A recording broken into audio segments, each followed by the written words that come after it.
খুলনা এক আসনে জামায়াতের হিন্দু ধর্মাবলম্বী প্রার্থী বাবুকৃষ্ণ নন্দীকে নিয়ে সারা দেশে ব্যাপক আলোচনার মধ্যেই জানা গেল আরও বিভিন্ন আসনে জামায়াত ইসলামী ভিন্ন ধর্মাবলম্বীদের প্রার্থী বানাতে যাচ্ছে।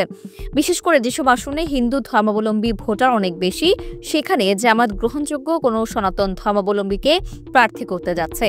হিন্দু অধ্যুষিত সেরকমই একটা আসন মাগুরা ২, যেখানে ইতিমধ্যেই বিএনপি মনোনয়ন দিয়েছে তাদের দলের গুরুত্বপূর্ণ নেতা অ্যাডভোকেট নিতাই রায়চৌধুরীকে, যার ফলে জামায়াত ইসলামী ও মাগুরা ২ আসনে একজন হিন্দু ধর্মাবলম্বীকে প্রার্থী বানাতে যাচ্ছে। চমক সৃষ্টি করা সেই প্রার্থী হলেন বীর মুক্তিযোদ্ধা শ্রী পরেশ কান্তি সাহা। তিনি অত্র অঞ্চলের সবার পছন্দের একজন চিকিৎসক। শ্রী পরেশ কান্তি সাহার আরেকটা পরিচয়, তিনি মাগুরা জেলার জামায়াতের অমুসলিম শাখার সভাপতি।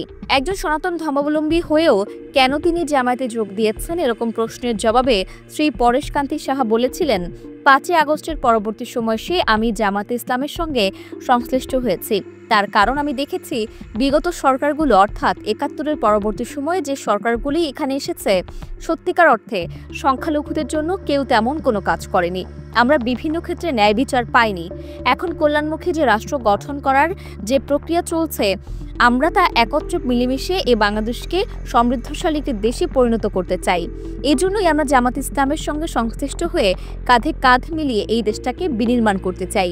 এই উদ্দেশ্যেই জামায়াত ইসলামের সঙ্গে সংশ্লিষ্ট হয়েছি। এদিকে মাগুরা ২ আসনে অ্যাডভোকেট নিতাই রায়চৌধুরীর মনোনয়নকে কেন্দ্র করে বিএনপির দলীয় কোন্দল আরও প্রকাশ্য হচ্ছে, যার ফলে এই আসনের নির্বাচনে শ্রী পরেশ কান্তি সাহার ভালো ফলাফল করার সম্ভাবনা আছে বলে মনে করেন স্থানীয় জামায়াত সমর্থকেরা।